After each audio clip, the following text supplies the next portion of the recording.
Ay, Ay, sa pangalan po ng dakilang Panginoon Jesucristo, isang mapagpalang hapon sa bawat isa. Nandito po tayo sa pagpapatuloy ng gawain kung saan atin pong binabasa, inaaral at pinagninilayan ang bawat sitas na nakatakda sa araw na ito upang siyang silbing gabay sa pang-araw-araw nating pamumuhay. Ngayon po, dapat tayo dito sa isang sitas. Sa Ebanghelyo po ni San Lucas, ang Kapitulo 15, versikulo 11 hanggang 24. Sabi nito, at sinabi niya, may isang tao na may dalawang anak na lalaki. Ito po ay kwento ng isang ama na para bagang may kaugnayan sa panahon ngayon. Sabi kanina ni Brad, Happy Father's Day. Mabuti pa yung kapwang lalaki, ama, binati, pero yung ama sa langit, hindi nabati. Kung sa kanya muna, Happy Father's Day. Kasi kung hindi dahil sa kanya, wala tayo. Siyempre, nilikha tayo ay ayon sa wangis niya at larangan niya. Ngayon, ito po ay kwento ng isang lalaki, ama, na may dalawang anak na lalaki. At sinabi sa kanyang ama ng bunso, Ama, ibigay mo sa akin ang bahagi ng iyong kayamanan na uukol sa akin. At ibinahagi niya sa kanila ang kanyang pagkamatay. Ngayon kung mapapansin po natin, sa dalawang anak, yung bunso ang nagpasimulang magsabi sa kanyang anak, ibigay mo ang iyong kayamanan na uukol sa akin. Request. Ibig sabihin, yung kayamanan ng ama, hatiin na. Kumbaga, may pag-aapura. Hindi na ibigay mo yun sa akin. Para makalayas na ako sa bahay na ito. Parang gano'n. Kung mapapansin natin, parang premature. Kasi hindi pa marunong yung anak ng mga bagay-bagay sa sanlibutan. Kulang pa ang kanyang kaunawaan. Bata pa siya, musmus pa siya para sa mga danas sa buhay. Kung yan po ay pangmadalian, kasi kung ginawa ng ama, sa isang request, ang ginawa niya agad. Ibinigay agad doon sa bunso. Halimbawa, meron kang dalawang bahay, meron kang dalawang lupain. Sige, ito sa'yo. Itong bahay na to, sa'yo ito. Yung isang lote doon sa isang lugar, sa'yo yun. Parang gano'n. Walang kwenta o walang ginawang pag-compute yung magulang. Sige, yan sa'yo. Kumbaga, ang isang ama, hindi po siya tumatalikod sa pangangailangan natin. Yan po ang responsibilidad ng isang anak sa anak. Sa oras ng pangangailangan, palagi siyang nandyan para tulungan ang kanyang anak. Pero bakit hindi tinignan ng anak o ng ama ang kalagayan ng anak kung kaya niya na bang imagine yung ibibigay niya sa kanya? Dahil sa tinatawag na binibigyan niya ng kalayaan. Tayo po yung mga tao na yun. Minsan, gusto na nating humiwalay, ayaw na nating sumunod sa magulang, gusto na nating magsarili. Pero minsan, nagkakamali po tayo. Kasi merong danas ang magulang na hindi nadadanas pa ng anak. At kapag dumating na ang sitwasyon na nahihirapan na sa kanaalala. Kasi po sabi dito, at nang nabugol na niyang lahat ay nagkaroon ng isang malaking kagutom sa lupang yaon at siya'y nagpasimulang mga ilangan. Ngayon, nag-claim niya na, nakuha niya na yung manang para sa kanya, para doon sa bunsong lalaki. Naubos. Kasi sabi dito, at dooy inaksaya ang kanyang kabuhayan sa palunging pamumuhay. Na-mismanage. Kumbaga na-out of control. Nandiyan yung mga luho, bili dito, bili doon. Walang pagpaplano ang ginawa ng anak. Hanggang sa naubos at nagkaroon ng taggutom, wala na siyang maaasahan.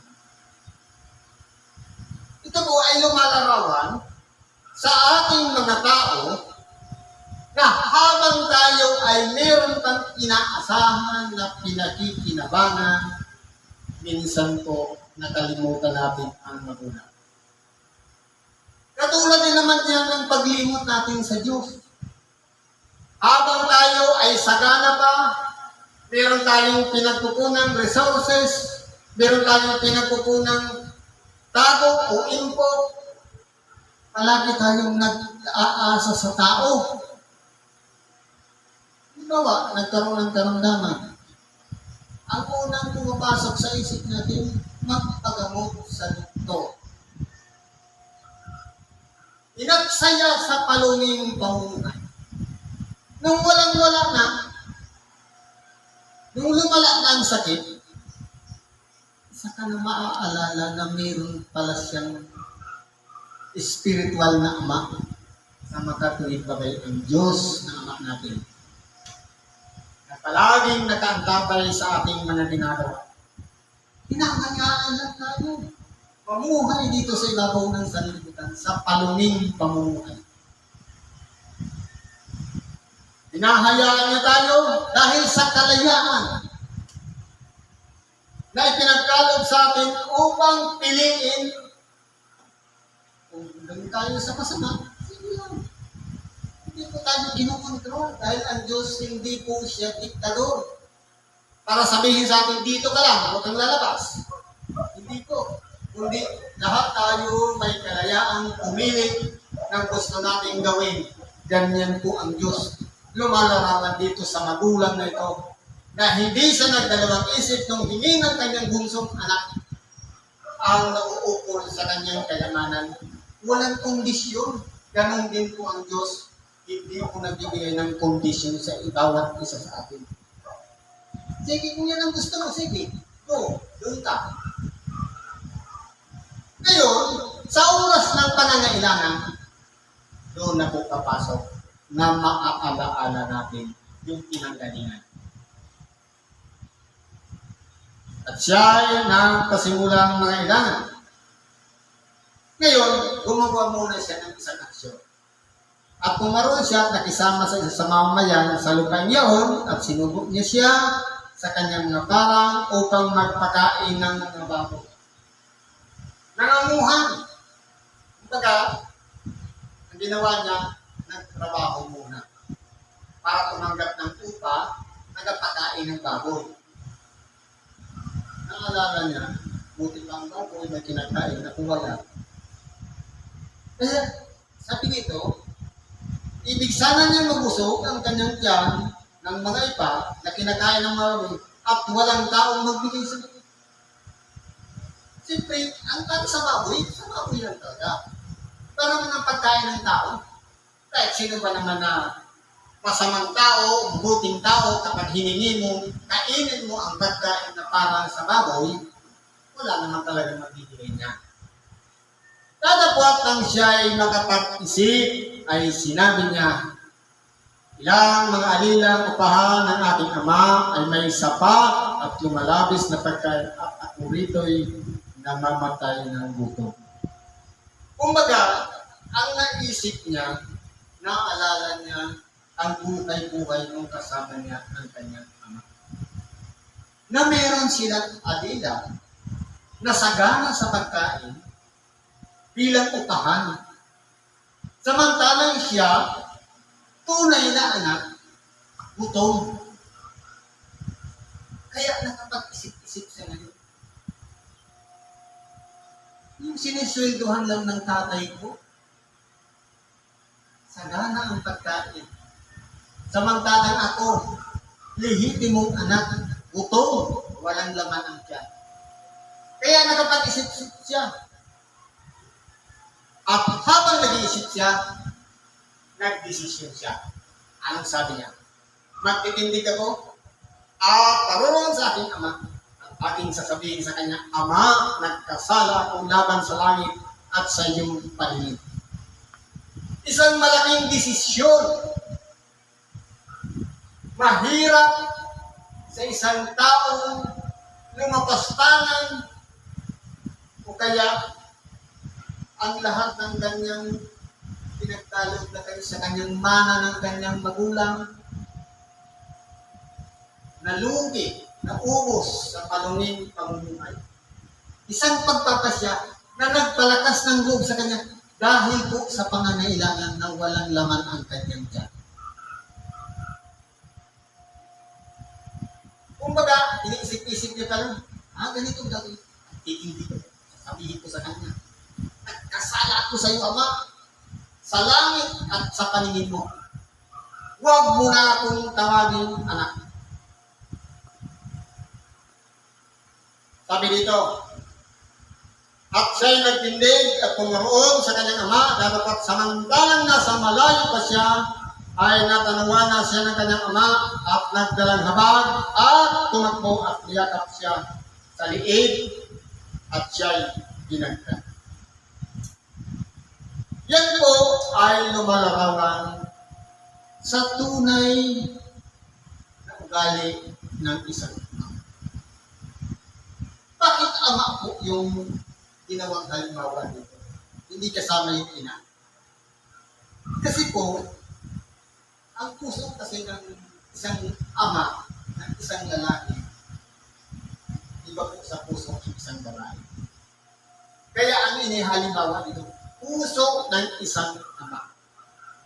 Na hindi niya tinignan ang kanyang anak na nawala, na nakita niya lang niya ng kanyang mga mata. Parang kinikilala, parang anak ito Isipin, kung ikaw nga naman nabubuhay sa asa-asa na lang sa iba, tapos puto, marami ang itsura mo. Wala na sa ayos. Pero yung ama, wala sa kanya yung ayos ng kanyang anak. Kundi yung pakiramdam niya na yun ay nawawalan ng anak. Anong ginawa niya? Ang ginawa niya, nung pagtindig niya ng kanyang anak, walang iba, niyakap siya. Sabi dito, natanawan niya siya ng kanyang ama at nagdalang habag.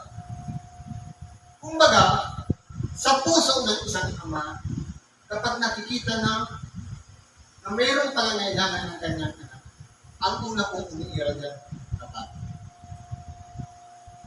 Nangyayari din po yan sa buong buhay.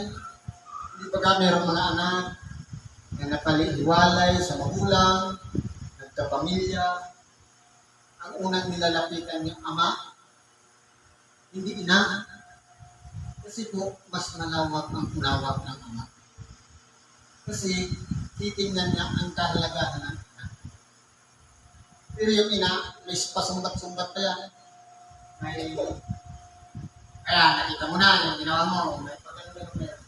Pero yung ama, hindi po kasi bawat salita lumalabas sa kanyang bibig, pinag-iisipan niyang maikitaw yung salita na hindi na makasakit, na makadagdag pa doon sa dalahin ng anak. Yung pagdalang habag. Halimbawa, siyempre, anak mo babae, umalis, nagtalik puntis.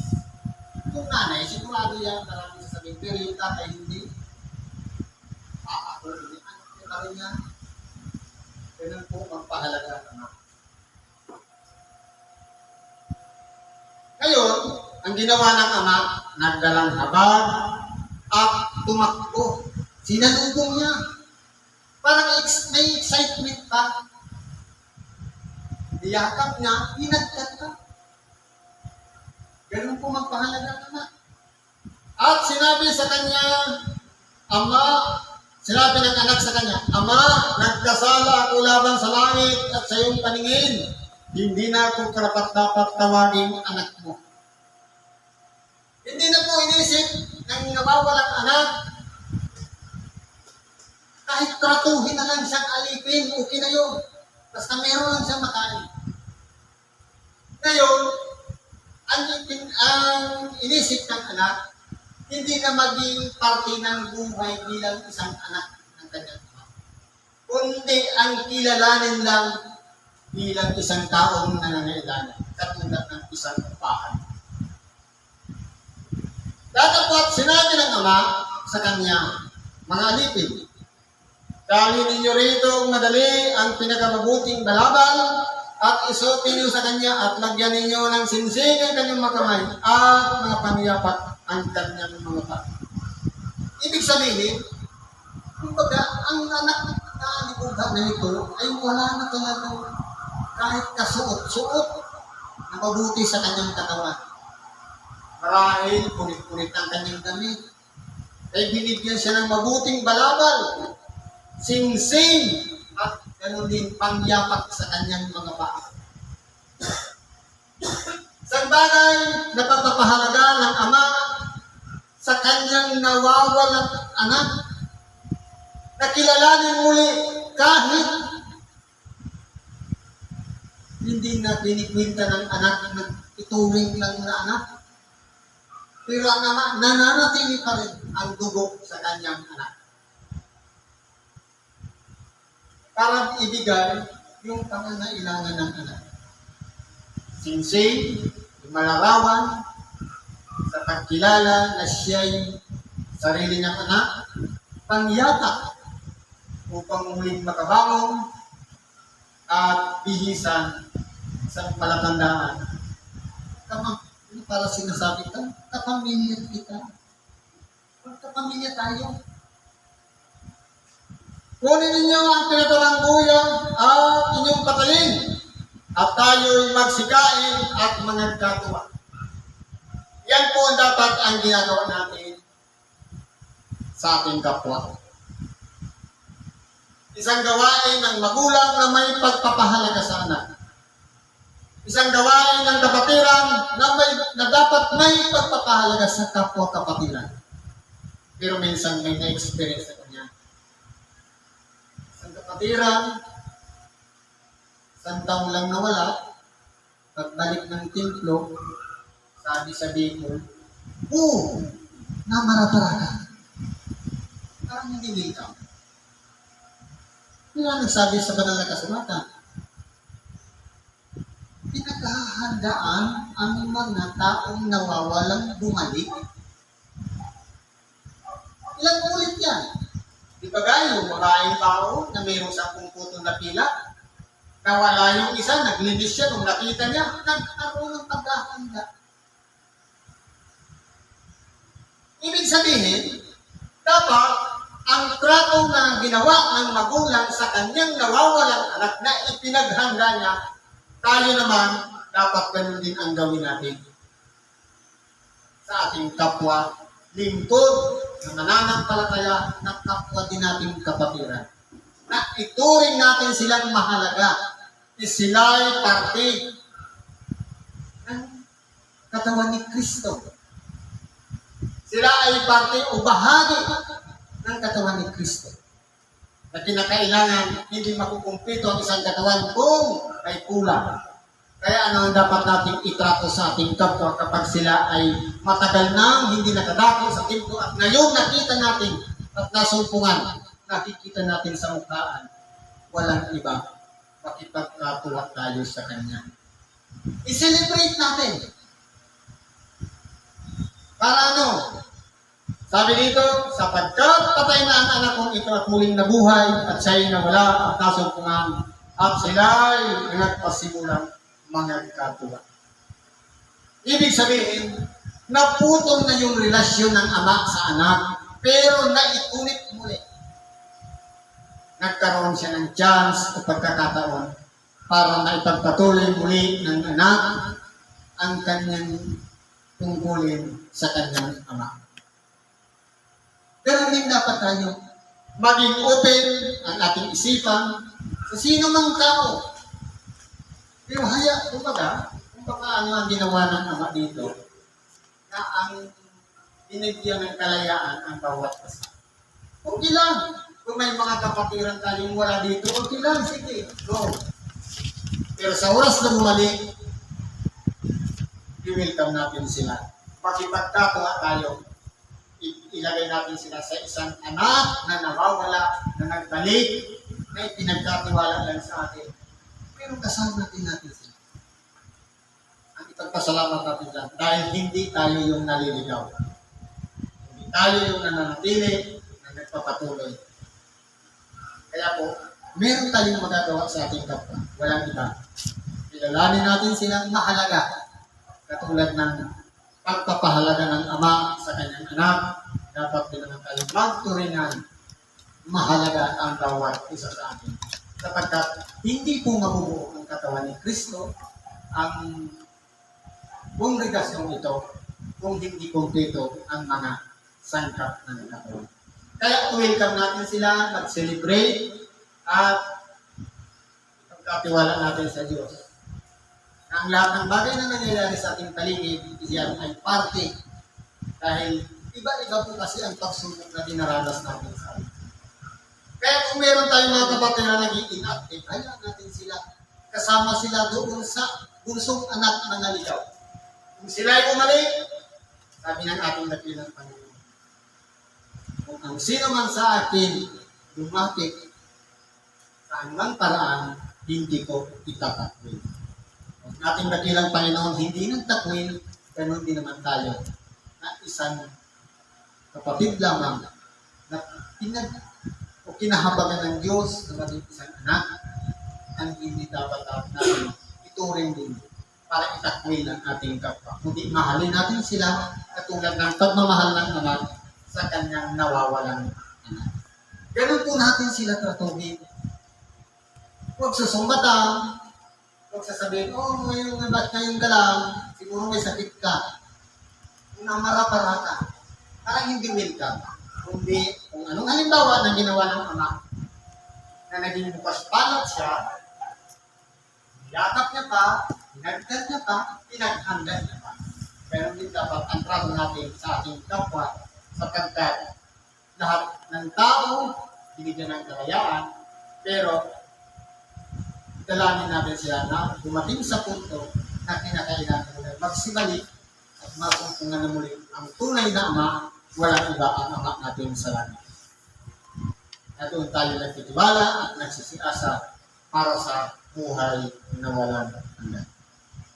Siguro po, hanggang dito na lang ang pakikibahagi natin sa oras na ito. Salamat sa Diyos at ano man ang ating mga kahilingan, karayaan, ipagkatiwala natin sa Diyos. Sa ngalan ni Kristo Jesus, salamat at isang mapagpalang hapon sa bawat isa.